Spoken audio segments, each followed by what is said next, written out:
പരീക്ഷ റദ്ദാക്കുന്നത് യുക്തിസഹമല്ലെന്ന് കേന്ദ്രം സുപ്രീം കോടതിയിൽ.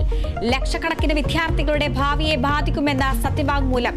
ക്രമക്കേടിൽ CBI അന്വേഷണം നടക്കുകയാണെന്നും സർക്കാർ. മാറ്റിവെച്ച നീറ്റ് PG പരീക്ഷ ഓഗസ്റ്റ് 11-ന്. മുഖ്യമന്ത്രിയായാലും പാർട്ടി പ്രവർത്തകരായാലും തെറ്റുണ്ടെങ്കിൽ തിരുത്തുമെന്ന് CPIM. തീരുമാനത്തെ മുഖ്യമന്ത്രിയുടെ ശൈലിയിലെ തിരുത്തലായി വ്യാഖ്യാനിക്കേണ്ടെന്ന് MV ഗോവിന്ദൻ.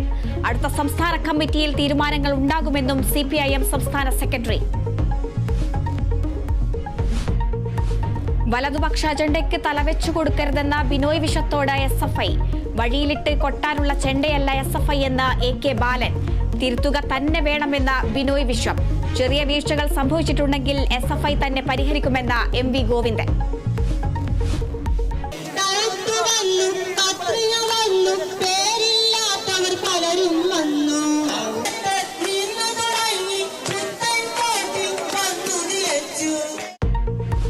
കണ്ണമാലിയിൽ സമരം താൽക്കാലികമായി അവസാനിപ്പിച്ച് പ്രതിഷേധക്കാർ. നടപടി ജില്ലാ കളക്ടറുടെ ഉറപ്പിന്റെ അടിസ്ഥാനത്തിൽ. പ്രശ്നപരിഹാരത്തിന് ചൊവ്വാഴ്ച യോഗം ചേരും.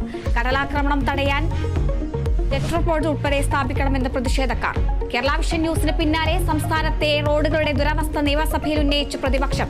റോഡുകളിലേക്ക് ഇറങ്ങുന്ന യുദ്ധഭൂമിയിലേക്ക് ഇറങ്ങുന്ന പോലെയെന്ന വിമർശനം. ഇന്ന് യുദ്ധഭൂമിയിലേക്ക് പോകുന്ന പോലെയല്ലേ ആളുകൾ നടുറോട്ടിലേക്ക് പോകുന്നത്? ജീവൻ കിട്ടിയാൽ കിട്ടി, തിരിച്ചു വന്നാൽ വന്നു. സംസ്ഥാനത്തെ മഹാഭൂരിപക്ഷം റോഡുകളും ഗതാഗത യോഗ്യമെന്ന മന്ത്രി മുഹമ്മദ് റിയാസ്. പറയാനാകും സംസ്ഥാനത്തെ റോഡുകളിൽ മഹാഭൂരിപക്ഷവും പൂർണ്ണ ഗതാഗത യോഗ്യമാണ്. സർ, ചെറിയൊരു ബുദ്ധിമുട്ട് പോലും ഉണ്ടാകാൻ വേണ്ടി പാടില്ല ജനങ്ങൾക്ക് എന്നുള്ളതാണ് ഞങ്ങളുടെ കാഴ്ചപ്പാട്. കുണ്ടും കുഴിയും നിറഞ്ഞ തൃശൂർ എടത്തുരുത്തിയിലെ Koottamangalam Ayyanpadi road. Kerala vision news വാർത്താ പരമ്പര തുടരുന്നു. നവ കുഴിയടക്കം.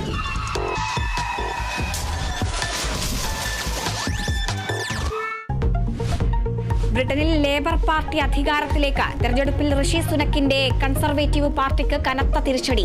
ബ്രിട്ടീഷ് പാർലമെന്റിലേക്ക് ആദ്യമായ ഒരു മലയാളി. തെരഞ്ഞെടുക്കപ്പെട്ടത് കോട്ടയം സ്വദേശി സാജൻ ജോസഫ്.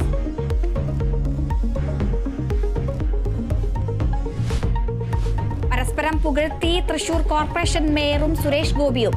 രാഷ്ട്രീയം മറന്ന് വികസനം കൊണ്ടുവരാൻ ശ്രമിച്ച വ്യക്തിയാണ് മേയറെന്ന് സുരേഷ് ഗോപി. ജനം സുരേഷ് ഗോപിയെ വിജയിപ്പിച്ചത് വലിയ പ്രതീക്ഷയോടെയെന്ന് MK വർഗീസ്.